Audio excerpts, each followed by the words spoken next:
இன்று நாம் தரிசிக்கக்கூடிய திருத்தலமும் ஒரு அற்புதமான பெயரை உடைய ஒரு திருத்தலம். இந்த இடத்தின் இன்றைய பெயர் மக்கள் வழக்கிலே திருவடி சூலம் என்று வழங்கப்படுகிறது.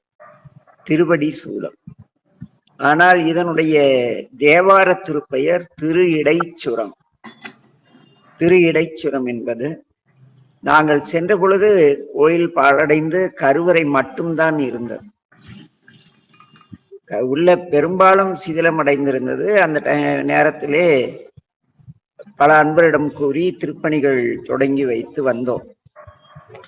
அப்படி அந்த காலகட்டங்களிலே திருப்பணி தொடங்கப்பட்ட எங்களுடைய மேட்டூர் மீனாட்சி சொக்கநாதர் சிவனடியார் திருக்கூட்டத்தின் சார்பாகவும் எல்லாம் வல்ல என் தந்தை மேட்டூர் மீனாட்சி சொக்கநாதருமானின் பேரருட்கருணையினாலும் நாங்கள் சொல்லி திருப்பணி தொடங்கிய முதல் திருத்தலம் திருவடி சூலம். அது ஒரு நல்ல அனுபவமாக இருந்தது. ஆலயம் சிறிய ஆலயமாக இருந்தாலும் அங்கே நிறைய குறைபாடுகள் இருந்தன. ஏனெனில் பெரும்பாலான ஆலய நிலங்கள் 1971 உழுபவனுக்கு நிலங்கள் சொந்தம் என்ற ஒரு சட்டத்தை திருவாரூரில் சில ஆலய சொத்துக்களை களவாட நினைத்த ஒரு திருட்டு கும்பல் தான் மட்டும் திருடினால் எல்லோரும் கேள்வி கேட்பார்கள் என்று எல்லோருக்கும் எல்லா ஊரிலும் கோயில் நிலத்தை அந்த குத்தகைக்கு ஓட்டினெல்லாம் ஓனர் ஆயிட்டான். அதுபோல நிறைய நிலங்களை மானியம் இருந்தும் இழந்த கோயில் இந்த திரு இடைச்சு. அது நம்முடைய வரலாறு, நம்முடைய ஆலய வரலாறுகள்லாம் பார்த்தீர்கள் என்றால் கடந்த 50-60 ஆண்டுகளில் சூறையாடப்பட்ட அளவு இந்து கோயில்கள் வெள்ளைக்காரர்களுக்கு கூட எல்லாம் பராமரிக்கப்பட்டு வந்தன. கோயில் நிலங்களில் வர வசூலை வைத்து செய்தார்கள். ஆனால் பிற்பாடு 1824 கிறிஸ்துவ சமயத்தை தமிழகத்தில் பரப்ப வந்த பொழுது இந்த ஆதிசைவ சிவாச்சாரியார்கள் சைவருடைய 5 கடமைகளை மக்களுக்கு கூறி ஒரு நெறிபட்ட சமுதாயமாக இந்த சமுதாயம் இருந்தது. ஆலயம் சார்ந்து கல்வி கேள்வி எல்லாமே அருமையான பாடசாலை போர் பயிற்சி நிறைய பயிற்சிகள் கொடுக்கப்பட்டன. இந்த சிவாலயங்கள் இருக்கும் வரை இந்த கிறிஸ்துவ சமயத்தை இங்கே பரப்ப இயலாது என்று தீர்மானித்து இந்த சிவ வழிபாடு வைஷ்ணவ வழிபாடுலாம் பார்த்தீங்கன்னா அந்த முகலாயர் காலத்துல நிறைய பேர் மிரட்டி அந்த அக்ரஹாரம் என்று அந்த ஐயங்கார் இருந்த பகுதியெல்லாம் நடுவுல பெருமாள் கோயிலுக்கும் சுத்தியும் முஸ்லிம்களா குடியிருப்பாங்க. பெண்களை கடத்தி செல்வோம், சாமியை இடிப்போம் என்றெல்லாம் மிரட்டி மதமாற்றம் செய்த கதையெல்லாம் நிறைய இருக்கிறது. ஆனால் இந்த கிறிஸ்தவர்கள் புத்திசாலிகள், இந்த சுவிசேஷ சபையினர் இவர்கள் என்ன செய்தார்கள் என்றால் கடவுள் மறுப்பாளர்களுக்கு அவர்களுக்கான பொருளாதாரத்தை கொடுத்து கடவுள் இல்லை, அதாவது இந்து கடவுள் மட்டும் இல்லை, கடவுளை கற்பித்தவன் காட்டு மிராண்டி. இன்று ஒரு குரூப் சொல்லுது இல்லையா, பெரியார் கருணாநிதியிலான்னு நீங்க படிச்சிருக்க மாட்டீங்கன்னு. திருவள்ளுவர் என்ன இவங்க கல்வி திட்டத்திலையா படிச்சாரு? அறிவு கட்ட தமிழர்கள் இவர்களையும் ஏதோ தமிழை காப்பாற்றினார்கள். இவ்வளவுதான் நாம் எல்லாம் கற்றோம் என்று காமராஜர் தொடங்கி வைத்த இலவச கல்வி சாலைகளில் ஒரு 180 ஆரம்ப பாடசாலைகள் மூடப்பட்டு விட்டன. வருங்காலத்தில் பணம் இருப்பவனு தான் கல்வி என்ற நிலைக்கு கொண்டு வந்து விட்டார்கள். இத்தனை அழிவுக்கும் காரணம் அங்கு 1824 ஒரு சபை தொடங்கி அந்த சபையின் நோக்கமே நம்முடைய தமிழ் மொழியையும், ஏன்னா தமிழ் மொழியில மட்டும்தான் மிக சிறந்த அந்த அறநூல்கள் இருந்தன. திருக்குறள், அதே போல அந்த திருக்குறளை பேசி திருவள்ளுவருக்கு சிலை வைத்தே ஒருவன் தமிழ்நாட்டையே கொள்ளையடிச்சு பரம்பரை அரசனாயிட்டு போயிட்டான் அவன் குடும்பத்தையே. அவ்வளோ மடையர்களா நம்மளை கல்வி திட்டத்தால் முட்டாளாக்கி ஒரு சமுதாய கேடு செய்த அந்த தலைவரே இந்த ஆலயங்கள் அழிந்து போனதுக்கான முக்கியமான காரணம். அப்படிப்பட்ட அந்த உழுபவனுக்கே நிலங்கள் சொந்த திட்டத்தில் காணாமல் போன நிலங்களில் நாங்கள் சென்ற காலத்திலே மிக கேவலமாக அழிந்திருந்த கோயில் இந்த திரு இடைச்சுரம். ஏன்னா என்னுடைய பதிவுகள் நாங்கள் அந்த காலகட்டங்களிலே அந்த ஆலயங்கள் அவற்றின் அழிவை நீங்கள் எல்லாம் திருவாரூரையும் சிதம்பரத்தையும் மதுரையும் தான் பார்த்து மகிழ்ந்திருப்பீர்கள். கேட்பாரற்ற நாடும் நகரம் நல்திரு கோயிலும் தேடி திரிந்து வழிபட்டிருந்தால்தான் இன்று எந்த காலகட்டத்திலும் சைவம் தானாக தலைத்து வந்திருக்கிறதே தவிர சைவத்தின் பெயரால் மடாதிபதிகளும் அடியார் பெருமக்களும் திருக்கூட்டங்களும் வளர்ந்திருக்கின்றன. ஆனால் ஆலயங்களோ சைவமோ வளரவில்லை என்பது கண்கூடான சான்று. இன்றைக்கு கூட நீங்கள் தனியாளாக சென்று தருமபுரத்தில் உள்ள பணி செய்தால் கூட இறைவன் வந்து சோறு போட்டதான் எங்க அனுபவம் பகிர்ந்திருக்கிறேன். அவ்வளவுதான். அப்ப இந்த திட்டம் கொண்டு வந்த பொழுது ஆதீனங்கள் தங்கள் நிலத்தை காப்பாற்றி கொண்டால் போதும் என்று அவர்களும் இன்று வரை அவர்களுக்கு சப்போர்ட் பண்ணிட்டு இருக்காங்க.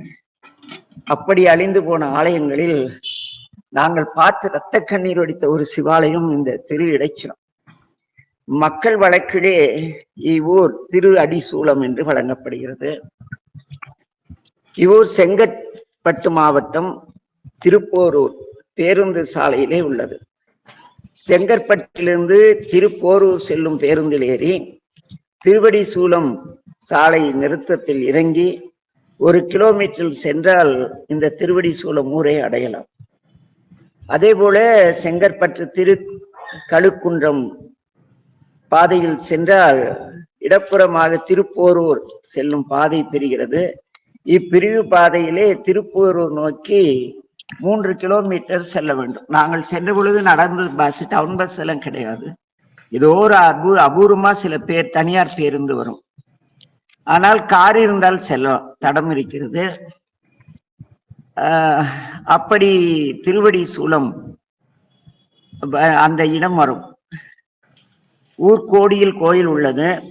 பழமையான கோயில், மலைகள் சூழ்ந்த இயற்கை எழில் சூழலில் வயல்களை ஒட்டினார் போல் கோயில் அமைந்துள்ளது. கௌதம மகரிஷியும் சனத்குமாரரும் வழிபட்ட திருத்தலம். அந்த சனத்குமாரர்கள் நம்முடைய புராணங்களிலே வரும் அல்லவா, தட்சிணாமூர்த்தியம் பெருமானிடத்து 4 பேர் பயின்றார்கள் என்று.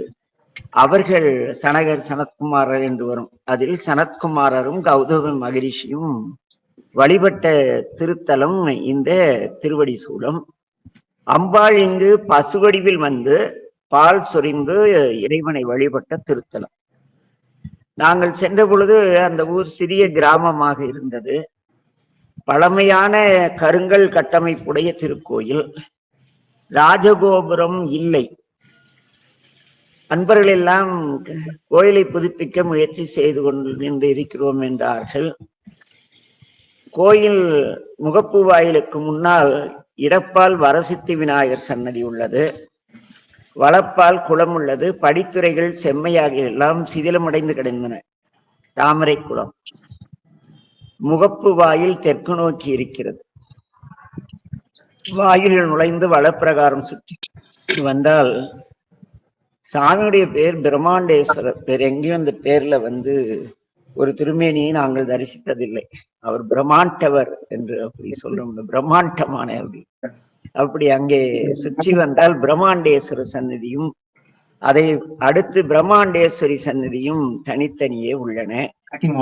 நாங்கள் சென்ற பொழுது கொடிமரம் இல்லை, பலிபீடம், நந்தி மட்டும் பாவம் அப்படி ஒரு வறுமையில் இருந்தார்கள்.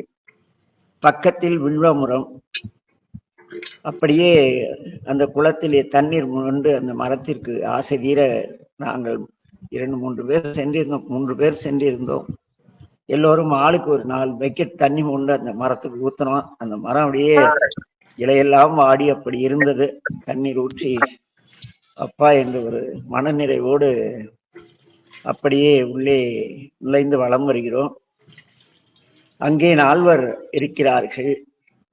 விநாயகர் சன்னதி, வள்ளி தேவியானையுடனுடைய சுப்பிரமணிய சன்னதி அடுத்தடுத்துள்ளன. அடுத்ததாக பைரவர்.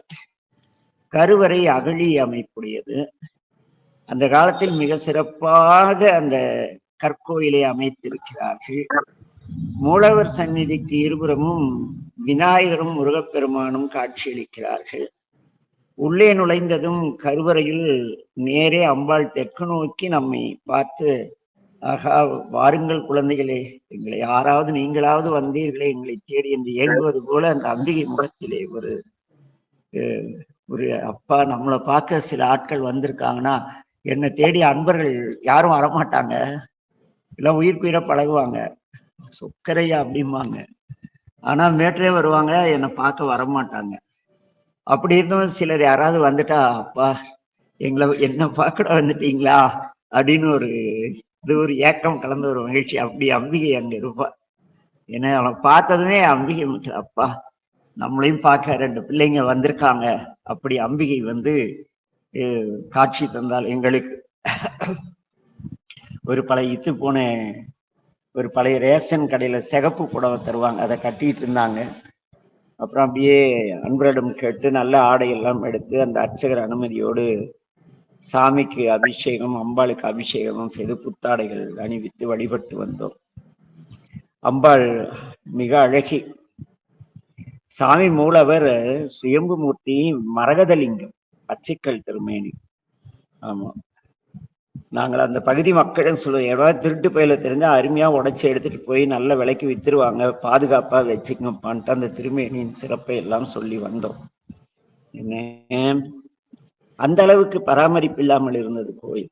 சும்மா திருடர்கள்லாம் சாதாரணமா போய் உடைச்சி எடுத்து போய் நல்ல ரேட்டுக்கு வித்தரலாம். அப்படி. ஆனால் இன்றெல்லாம் ஊர் வளர்ந்திருக்கும். நாங்கள் சென்ற பொழுது மிக குக்கிராமம் அது. அந்த இடத்தில் அந்த சாமி சம்பந்தமே இல்லாமல் இருந்தார். சுற்றிலும் இந்த பசிய வயலுக்கிடையே பசிய மரகதலிங்கம். என்ன அப்படியே தீபாராதனை செய்யும் பொழுது அந்த வெளிச்சம் அப்படியே சாமி திருமணியில தக தக தக தக தகன்னு அப்படி அதெல்லாம் வேற லெவல். நான் போய் அங்க தரிசித்தாதான் அந்த அனுபவத்தை வேறு எங்குமே பெற இயலாது. அப்படி அவ்வளவு பெரிய சாமி சுயம்பு. நம்ம ஒரு துளிவுண்டு மரகதலிங்கத்துக்கு அபிஷேகம் பண்ணி அதை தரிசனம் பண்ணதையே பெரிய பந்தா பண்ணிட்டு நாங்க போயிட்டு திருவாரூர்ல மரகதலிங்க அபிஷேகம் பார்த்தோம். அதெல்லாம் அபிஷேகம் கிடையாது, காட்சி கிடையாது இந்த பெருமானை தரிசிக்கும் பொழுது. அப்படி தக தக தக தகன்னு அப்படி என்ன ஒளிவளர் விளக்கு என்ன அப்படி ஒரு தீபம் பத்தி சின்னதுடைய பெருசா தக தக தகன்னு எரியுது இல்லை. அப்படி அப்படி அப்படின்னா அப்படி அப்படின்லாம் சொல்ல முடியாது. நீங்க போய் தரிசித்தாதான் அந்த அற்புதமான அருமையான தரிசனத்தை உணர முடியும். பீடம் சதுர ஆவுடையா. இங்க இருக்கின்ற இறைவனுக்கு ஒரு நல்ல பெயர் உண்டு. பிரம்மாண்டீஸ்வரர் என்று ஒரு திருமேனி இருக்கிறது வெளிப்பிரகாரத்திலே. மூலவருக்கு ஞானபுரீஸ்வரர் என்று பெயர். அந்த ஊரினுடைய பழைய பெயர் ஒருவேளை ஞானபுரியாக இருந்திருக்கலாம். ஏனெனில் தளம் சார்ந்தே இறைவனுக்கு பெயர் வைக்கிறார்கள். அவ்வழியிலே ஞானபுரீஸ்வரர் என்பது இறைவனுடைய திருநாமம். இடைச்சுரநாதர் என்றும் ஒரு பெயர் உண்டு. ஆனால் இந்த அம்பிகை இருக்கிற அல்லவா, அவளுக்கு ஒரு வினோதமான பெயர் கோபரத்னாம்பிகை என்று விசித்திரமான பெயர் அந்த அம்பிகைக்கு. கோப ரத்னாம்பிகை. கோபத்துல ரத்தனம் போல ஜொலிப்பாள என்னவோ தெரியல, என்ன அனுபவித்து பெயர் வைத்திருக்கிறார்கள். அப்புறம் இமய மடக்கொடி என்று ஒரு திருநாமம் உண்டு. இத்திருத்தலம் ஞானசம்பந்த பெருமானுடைய பாடல் பெற்ற சிவத்தலம். இந்த தலத்தில் எங்களுக்கு மிக மகிழ்ச்சி அளித்த ஒரே ஒரு செய்தி என்னவெனில், சிவராத்திரி அன்று கோயில் முழுமையும் தூய்மை செய்து அங்கிருக்கும் அந்த 18 பட்டி கிராம மக்களும் 4 கால வழிபாடும் முறையாக செய்து வந்தார்கள். அந்த அர்ச்சகர் அது ஒண்ணு மட்டும் சொல்லும் பொழுது, அந்த ஒரு நாள் தாங்க நமக்கு அன்னைக்கு வர்ற வருமானத்துல ஏதோ சாமிக்கு ஆண்டு பூரா ஏதோ நைவேத்தியம் செய்ய முடியுதுனார். அந்த காலகட்டம் அப்படி. என்ன இது தவிர இங்கு பிரதோஷம் மட்டும் சிறப்பாக செய்கிறார்கள். வேறு எந்த சிறப்பு விழாக்களும் இங்கு கிடையாது. நாங்கள் சென்ற பொழுது இப்பொழுது கிட்டத்தட்ட 1987, 97, 2007, 2017, 2027 வளர்ச்சி அடைந்திருக்கலாம். அது யாரேனும் அப்பகுதியில் அன்பர்கள் இருந்தால் செம்பாக்கத்திற்கு அருகில் இந்த திருவடி சூலம் உள்ளது. ஏன்னா திருவடி சூலத்துக்கு போஸ்ட் ஆபீஸ் செம்பாக்கம். இந்த ஆலயத்தை பற்றி தகவல் தந்தால் எல்லாம் பதிவு செய்து வைத்துக் கொள்ள சற்று உதவியாக இருக்கும். இங்கே குறிப்பெழுதும் பொழுது கோயில் பாலாலயம் செய்யப்பட்டு இருந்தது. ஆலய புதுப்பித்தலும் கட்டுவதற்குரிய முயற்சியும் மேற்கொள்ளப்பட்டிருந்தது. அந்த சமயத்திலே எங்களுடன் வந்திருந்த திருக்கோயில் திருமுறை திருத்தலங்கள் என்ற நூலை எழுதுவதற்காக அங்கே நாங்கள் வந்திருந்த ஒரு ஐயா எங்களுடன் வந்திருந்தார். அந்த தளத்தில் நாங்கள் அவரை 3வது முறையாக சென்றோம். அந்த ஐயா அவர்கள் இந்த ஆலயத்தை பற்றி காஞ்சிபுரத்திலே காஞ்சி காமகோடி சங்கராச்சார சுவாமியிடம் கூற, பெரிய பெரியாவாளின் உத்தரவுப்படி ஜெயேந்திர சரஸ்வதி சுவாமிகளுடைய பொன்விழாவுக்கு ஒரு 50 கோயிலை புதுப்பித்தார்கள்.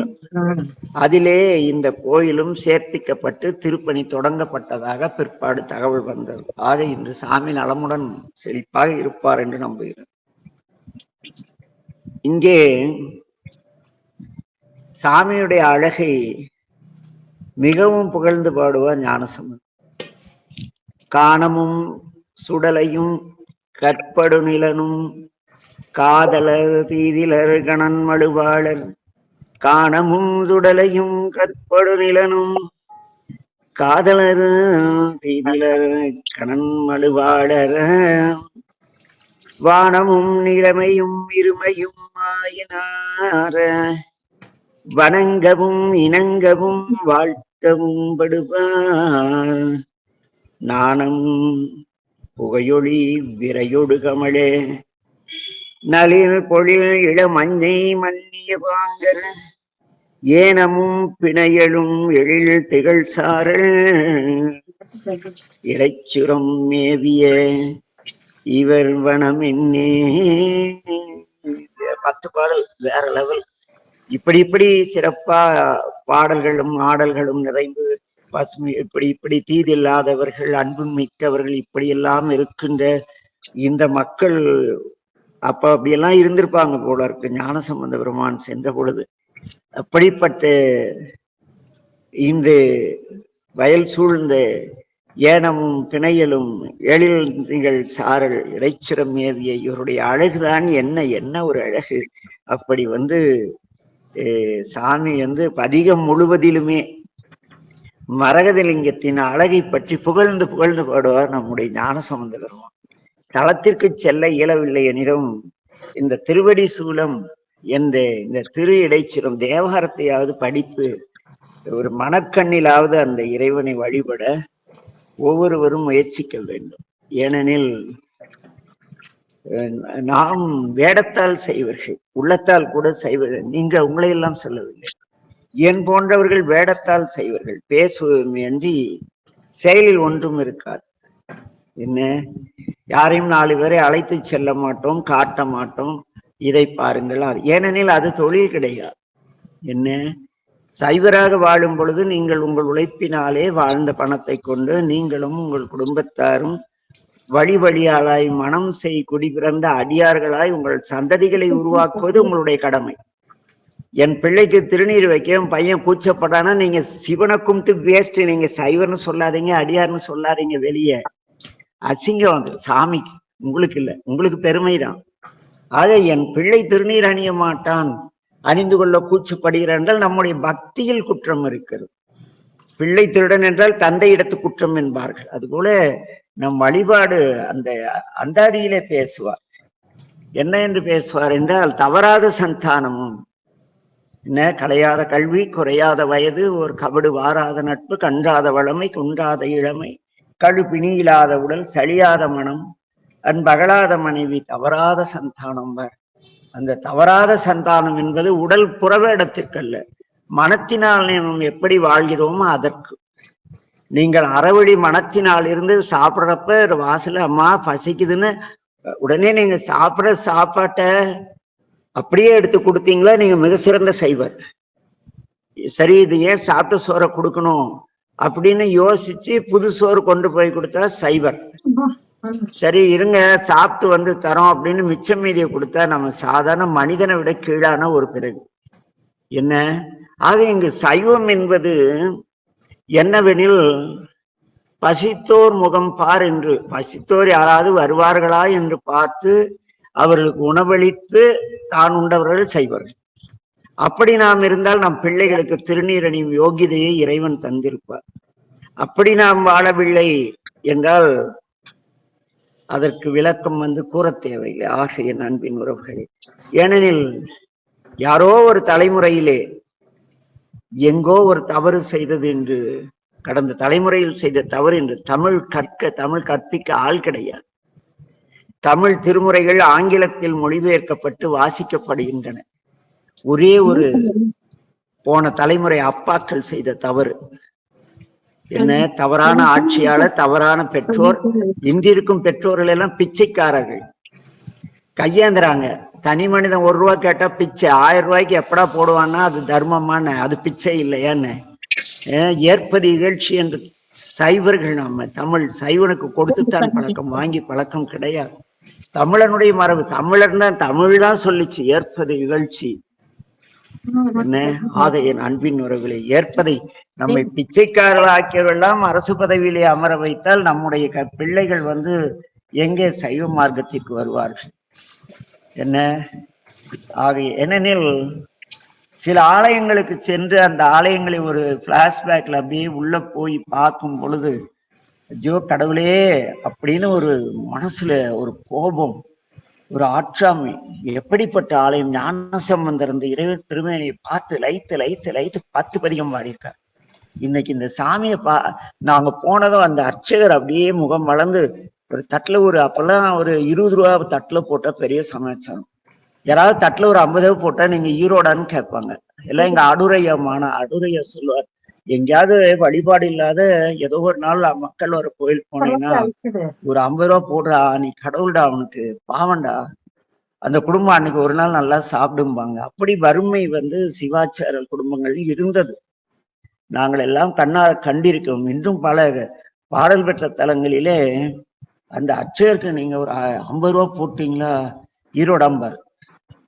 ஆமா சாமி, அந்த அளவுக்கு ஈரோட்ல ஒரு அருள்நெறி திருக்கூட்டம் சார்ந்தவர்கள், எங்க ஆடுரையா மற்றும் ராப்பா தங்கவேலனார் ஐயா, அவங்க எல்லாம் அப்படி வழி நடத்தினாங்க. அப்படி குரு இல்லை இன்னைக்கு என்ன. நாங்கள் எல்லாம் போய் அங்க நின்று இறைவனை அழுதுட்டு வந்தா அடுத்த ஒரு 5-6 மாசத்துக்குள்ள இங்க அருள்நெறி திருக்கூட்டத்துல மீட்டிங்ல தலைவர்கிட்ட சொல்லிட்டா, அடுத்த நம்முடைய அருள்நெறி திருக்கூட்டம் ஈரோடு மட்டும் செய்த ஆலய திருப்பணிகள் ஏராளம். நிறைய பாடல் பெற்ற தலங்கள் ஏதோ ஓரளவுக்கு புல் பூண்டு இல்லாம தப்பிக்க காரணமா இருந்தது ஈரோடு அருள்நெறி திருக்கூட்டம். அப்படி ஒரு அமைப்பு இருந்தது, அப்படி தலைவர்கள் இருந்தார்கள். நம்முடைய கல்யாண விகதீஸ்வரர் வெஞ்சம்மா கூடல் கோயில் முழுக்க முழுக்க அணை உடைந்து குடகநாட்டில் அடித்து செல்லப்பட்டு விட்டது.